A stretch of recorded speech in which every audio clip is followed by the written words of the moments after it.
السلام علیکم ورحمۃ اللہ وبرکاتہ۔ حضرات گرامی، آج کا جو ہمارا واقعہ ہے یہ واقعہ قرآن پاک میں موجود ہے، اور آج جو میں نے اس کا نام رکھا ہے دوڑنے والا پتھر۔ دوڑنے والا پتھر کیا ہے، کیا ہوا واقعہ، کیسے ہوا، کس کے ساتھ ہوا، انشاءاللہ تعالی یہ آپ کے سامنے بیان کرنے جا رہا ہوں۔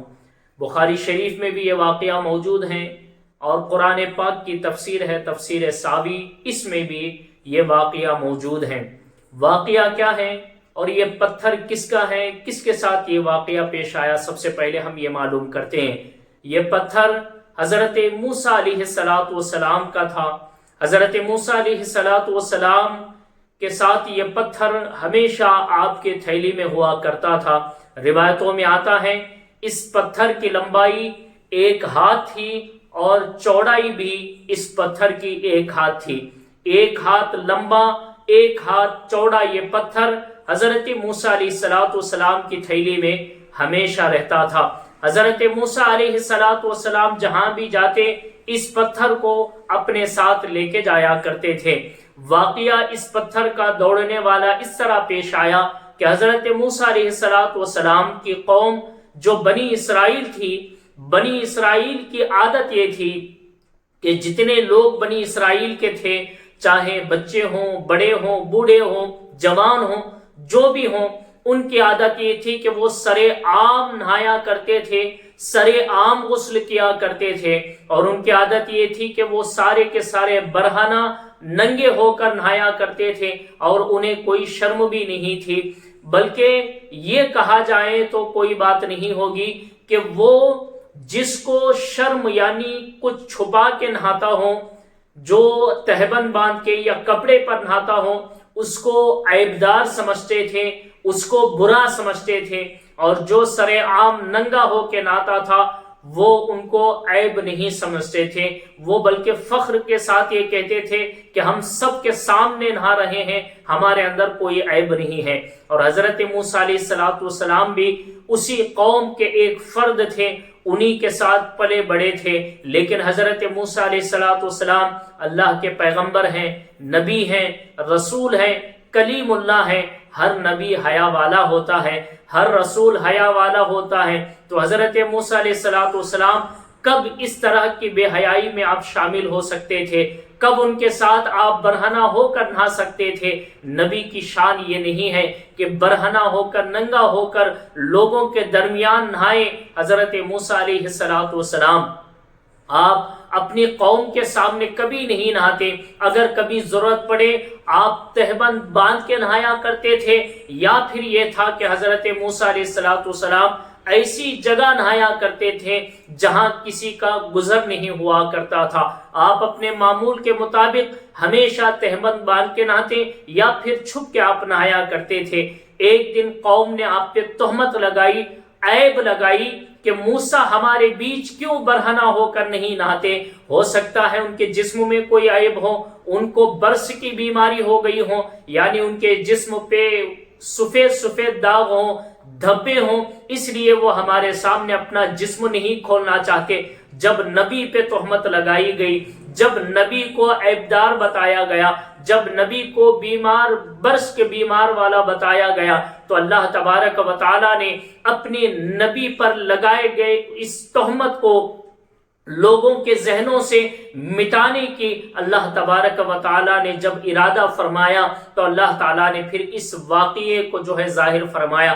واقعہ یہ ہوا کہ حضرت موسیٰ علیہ السلام اپنے معمول کے مطابق جب غسل کرنے کے لیے آپ ایک ایسی جگہ پر پہنچے جہاں کوئی نہیں تھا، آپ اپنے پتھر کو رکھتے ہیں، اور حضرت موسیٰ علیہ السلام اپنے لباس اتارتے ہیں، اپنے کپڑے اتارتے ہیں، اور اس پتھر پہ رکھتے ہیں، اور جا کے آپ غسل فرماتے ہیں۔ غسل آپ کا مکمل ہوا، مکمل ہونے کے بعد حضرت موسیٰ علیہ السلام اپنے کپڑے لینے کے لیے، کپڑا پہننے کے لیے جب اس پتھر کے قریب پہنچے، اللہ کا حکم ہوا کہ اے پتھر موسیٰ کے کپڑے لے کر دوڑنا شروع کر۔ اللہ کے حکم سے وہ پتھر حضرت موسیٰ علیہ السلام کے کپڑے لے کر دوڑنے لگا، بھاگنے لگا۔ اللہ تبارک و تعالیٰ کی مرضی یہ تھی کہ حضرت موسیٰ علیہ السلام کو بے عیب ثابت کریں۔ حضرت موسیٰ علیہ السلام پہ جو تہمت لگائی گئی، اس تہمت سے حضرت موسیٰ علیہ السلام کو مبرہ لوگوں کے سامنے ظاہر کریں۔ حضرت موسیٰ علیہ السلام بھی اس پتھر کے پیچھے پیچھے دوڑنے لگے، یہاں تک کہ وہ پتھر ہر گلی ہر کوچے میں بھاگنے لگتا۔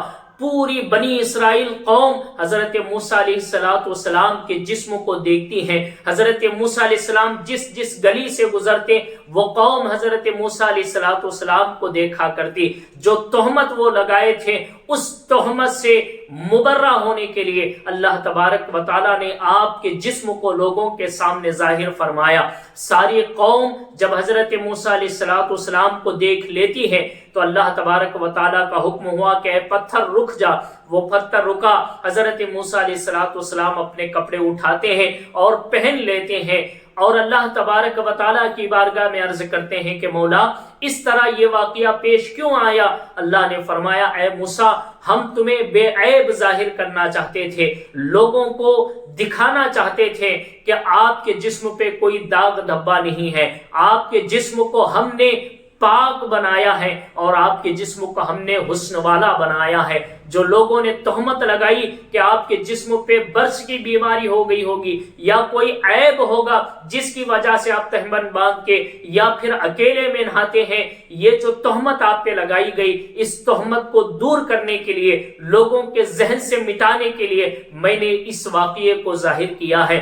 سبحان اللہ سبحان اللہ۔ اللہ تبارک و تعالی حضرت موسیٰ علیہ السلام پہ جو تہمت لگائی گئی تھی اس واقعے کے ذریعے اس تہمت کو لوگوں کے ذہنوں سے ہمیشہ کے لیے اللہ تبارک و تعالیٰ نے ان کے ذہنوں سے اس چیز کو مٹا دی اور سب نے دیکھ لیا کہ حضرت موسیٰ علیہ السلام جیسا جسم کسی کا نہیں، حضرت موسیٰ علیہ السلام کے جیسا خوبصورت جسم کسی کا نہیں اور آپ کے جیسا حسن کسی اور کا نہیں۔ سب عیب والے ہو سکتے ہیں لیکن اللہ کا پیغمبر، اللہ کا نبی کبھی عیب والا نہیں ہوا کرتا۔ اس واقعے کو اللہ تعالیٰ نے 22ویں پارے میں سورۃ الاحزاب میں بیان فرمایا۔ جب بنی اسرائیل حضرت موسیٰ علیہ السلام پہ تہمت لگائی تو اللہ نے اس تہمت سے کیسے مبرہ فرمایا، اللہ نے اس آیت میں ذکر فرمایا۔ بخاری شریف میں یہ سارا واقعہ موجود ہے۔